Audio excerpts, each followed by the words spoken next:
এই যে নাপিত যখন ডাক্তার হয়, বাংলাদেশের বগস পলাতক রাজনীতিবিদরা যখন সংবিধান বিশেষজ্ঞ হয়, তখন যে সংকট তৈরি হয়, সোনার বাংলাতে এখন সেই সংকট চলছে। তো এখন আমাদের জায়গাটা কোথায়? আমাদের লড়াইয়ের জায়গাটা হচ্ছে একই লড়াই, যেই লড়াইতে মীর জাফরের বিরুদ্ধে এই দেশের বাংলাদেশের মানুষরা, এই জমিনের মানুষরা লড়াই করেছিল, যেই লড়াইতে 190 বছরের ব্রিটিশ বিরোধী আন্দোলনে আমাদের মানুষরা লড়াই করেছে, যোগেন মণ্ডল থেকে শুরু করে হাবিলদার রজব আলী খান, তিতুমির, শরীয়তুল্লাহ, এই সব মানুষগুলো মিলে, নবাব সলিমুল্লাহ থেকে শুরু করে লাহোর রেজলিউশনে যারা কাজ করেছেন, মুসলিম লীগ প্রতিষ্ঠা, ঢাকা বিশ্ববিদ্যালয়ের প্রতিষ্ঠা, এই মুক্তির লড়াইয়ে কখনো কোনো দাড়ি পড়ে না।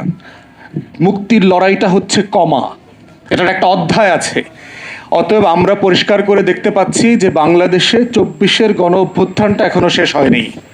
এই গণ অভ্যুত্থানটা মাঝামাঝি গিয়ে সিজফায়ারের মতো অবস্থায় আছে। যুদ্ধবিরতি হয় না, দেখছেন না ইরানে যুদ্ধবিরতি হয়েছে, 24-এর গণ অভ্যুত্থানটা শেষ হয় নাই।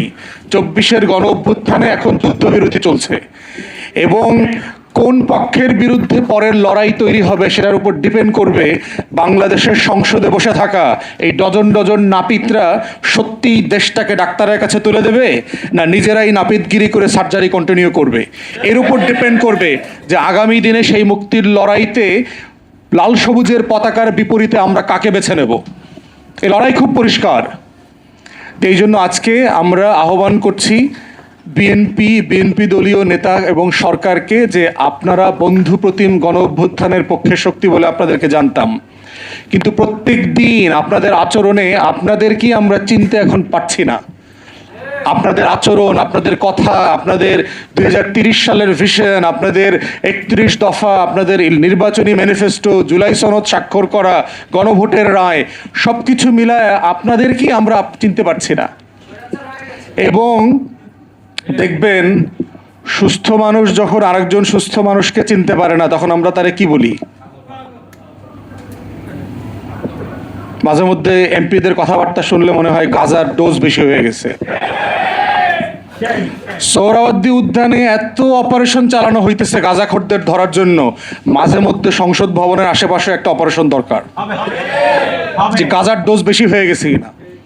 কারণ এই কয় মাসের ভিতরে কথাবার্তার কোনো কুল কিনারা করতে পারতেছি না। নিশ্চয়ই একটা সমস্যা, কোথাও না কোথাও তো সমস্যা হয়েছে। ভাই, আপনাদের চিকিৎসা লাগলে বলেন, আমরা নতুন বিল পাস করবো আপনাদের চিকিৎসার জন্য। এইভাবে এই যে পাতায়াতে থাইল্যান্ডে যেভাবে সচিবরা ইংলিশ শিখতে যাবে, আপনাদেরকেও আমরা ভারতে যেতে চাইলে ভারতে যাবেন, আপনারা চিকিৎসা নিয়ে আসেন, রেস্টের টাকায় চিকিৎসা নিয়ে আসেন, দেশটা ভালোভাবে চালান। যে ওয়াদা দিয়েছেন সেই ওয়াদা মতো দেশটাকে চালান। আমরা চাই বাংলাদেশটাতে যেন আবার নতুন রক্তপাতের রাজনীতির দিকে না যায়। এবং আমরা অনলাইনে ইতিমধ্যে দেখতে পাচ্ছি যে পরিমাণ সহনশীলতার অভাব। আমরা একসময় মনে করতাম যে আমাদেরকে গালি দিচ্ছে কারা? ছাত্রলীগের পোলাপান, আওয়ামী ছাপড়ি টাপড়িগুলো গালি দেয়। ইদানিং দেখি বিএনপিরও প্রচুর ছাপড়ি যোগ হয়েছে আমাদের গালাগালিতে, তালিকাতে। প্রোফাইলে গিয়ে দেখি সব তারেক রহমান, বেগম জিয়ার ছবি। তারেক রহমানের রাজনীতিও বুঝে না, বেগম জিয়ার রাজনীতি তো বুঝেই না, আর শহীদ জিয়াকে তো উনি করেন এখন আর। মানে এমন একটা বিএনপি তৈরি হয়েছে যে অ্যাজ ইফ এই বিএনপিতে শহীদ জিয়া নামক কোনো পদার্থই কোনোদিন ছিল না। এই বিএনপিতে বেগম জিয়া নামক কোনো মানে আপোষহীন লড়াই সংগ্রামের ইতিহাস ছিল না।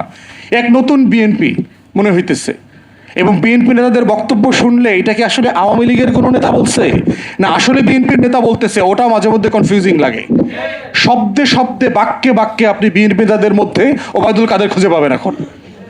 আপনি যদি চেহারাটা না দেখে শোনেন, আপনার কাছে মনে হবে এক বিএনপির ওবায়দুল কাদের কথা বলতেছে, এক বিএনপির হাসান মাহমুদ কথা বলতেছে, এক বিএনপির হানিফ কথা বলতেছে। তো এই যে বিএনপির আওয়ামীকরণ হওয়াটা, এটা দেশের জন্য দুর্ভাগ্য। কারণ আমরা যারা গণ অভ্যুত্থানের পক্ষে শক্তি ছিলাম, আমরা সবাই মোটা দাগে শহীদ জিয়াউর রহমানের রাজনীতির ক্যানভাসে থাকি, ওই ক্যানভাসেই আমরা রাজনীতি করি। তাই আমি আমার বক্তব্য শেষ করছি যে এই বিনীত অনুরোধ জানায় আমাদের গণ অভ্যুত্থানের পক্ষে শক্তি আক্তার ভাই এখানে লম্বা সময় বিএনপি রাজনীতি করেছেন, বিএনপির ডিএনএ সম্পর্কে নিশ্চিত উনি আমার থেকে বেশি জানবেন, যে ওনারা please come back to your senses. দয়া করে কমন সেন্সে ফিরে আসেন। আপনাদের ক্ষমতার ছানি যেটা পড়েছে সেটা সার্জারি করে ফেলেন, নাপিত দিয়ে করায়েন না, ডাক্তার দিয়ে করায়েন। ডাক্তার দিয়া সেই চোখের সানির অপারেশনটা করায় ক্ষমতার পক্ষে না জনতার পক্ষে চলে আসেন, তাহলে জনতাও আপনাদের পক্ষে থাকবে। নিরপেক্ষ, সত্য প্রকাশে আপোষহীন।